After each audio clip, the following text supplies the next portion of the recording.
Dear students, नमस्कार। Chemical thermodynamics का next part आज हम पढ़ेंगे various statements of second law of thermodynamics. ऊष्मागतिकी के द्वितीय नियम के विभिन्न कथन। पहला है, it is impossible to convert heat into work without compensation. बिना ऊर्जा खर्च करे ऊष्मा को पूरी तरह कार्य में नहीं बदला जा सकता, according to S Carnot. Second है, the energy of the universe remains constant. The entropy of the universe tends towards a maximum, according to Clausius. ब्रह्मांड की कुल ऊर्जा कांस्टेंट है, नियत है, लेकिन ब्रह्मांड की एंट्रोपी लगातार बढ़ रही है। यानी फर्स्ट लॉ और सेकंड लॉ दोनों को मिक्स कर दिया क्लासियस ने। थर्ड है, all spontaneous process are irreversible in nature. स्वतः प्रक्रम, सभी स्वतः प्रक्रम अनुत्क्रमणीय प्रकृति के होते हैं। नेक्स्ट है, it is impossible to devise a cyclic operating heat engine the effect of which is to absorb energy in the form of heat from a single thermal reservoir and to deliver an equivalent amount of work, according to Lord Kelvin and Planck. एक अकेले ऊष्मा कुंड के चक्रीय प्रक्रम के लिए यह संभव नहीं है कि वह परिपार्श्विक में कोई धनात्मक कार्य कर सके। नेक्स्ट है, स्टैंडर्ड एंट्रोपी, मानक entropy. Entropy of 1 mole of a substance in pure state at 1 atmospheric pressure and 25 degree centigrade temperature is termed as standard entropy of that substance and is denoted as S0।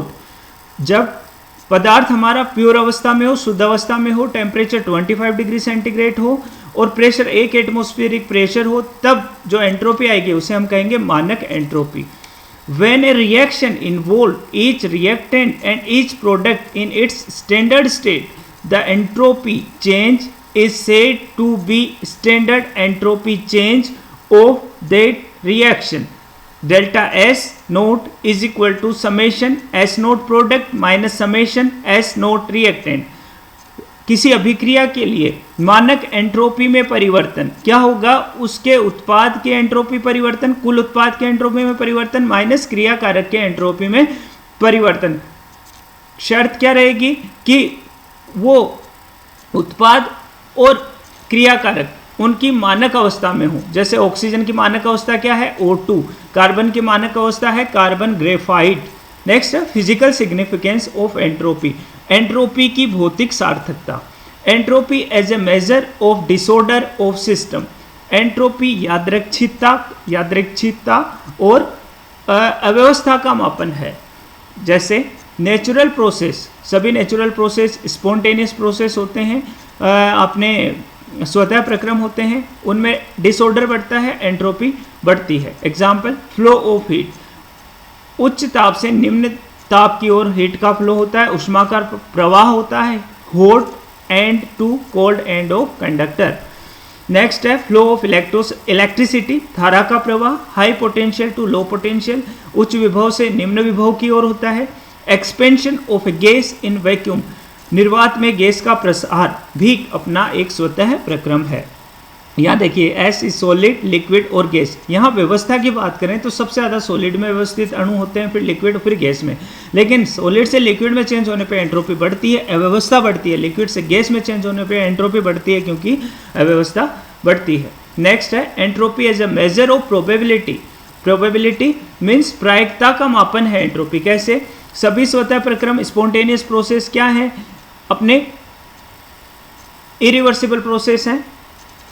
Less probable state से change होते हैं मोर probable state, कम प्रायिक अवस्था से अपनी अधिक प्रायिक अवस्था की ओर परिवर्तित होते हैं। यानी इस प्रक्रम में एंट्रोपी बढ़ती है, मीन्स थर्मोडायनेमिक प्रोबेबिलिटी बढ़ती है। फॉर्मूला है अपने पास S = K ln W plus constant. यहाँ पे ये है वोल्ट्जमान रिलेशन और यहाँ पे K स्मॉल k है, वोल्ट्जमान कॉन्स्टेंट इज होता है R/Na। R रिडबर्ग कॉन्स्टेंट है, Na यहाँ पे हमारा अवोगाद्रो संख्या है। W यहाँ पे थर्मोडायनामिक प्रोबेबिलिटी है। क्या है thermodynamic probability? Thermodynamic probability of a system as the ratio of probability of the actual state to the probability of that in which there is complete order for the same energy and volume. Example, according to Planck S is equals to होता है K L N W. Planck ने constant को क्या मान लिया? 0 मान लिया। तो this equation is the Boltzmann and entropy equation. For example, for crystalline solid at absolute zero temperature, absolute zero temperature, 0 kelvin temperature पर क्रिस्टलाइन सॉलिड जो है उसमें मोस्ट ऑर्डर्ड स्टेट होती है, मीन्स सभी अणु अपनी अधिकतम व्यवस्थित अवस्था में होते हैं। तो यहाँ पे W की वैल्यू क्या हो जाएगी? अकॉर्डिंग टू दिस W की वैल्यू हो जाएगी 1। W की वैल्यू 1 होते ही अपने पास क्या आ जाएगा? Ln 1 की value 0, S is equal to 0, means entropy 0। Next है entropy is directly proportional to disorder. Disorder बढ़ेगा तो एंट्रोपी बढ़ेगी। किसी सिस्टम के लिए, तंत्र के लिए delta S is equal to होता है S final minus S initial.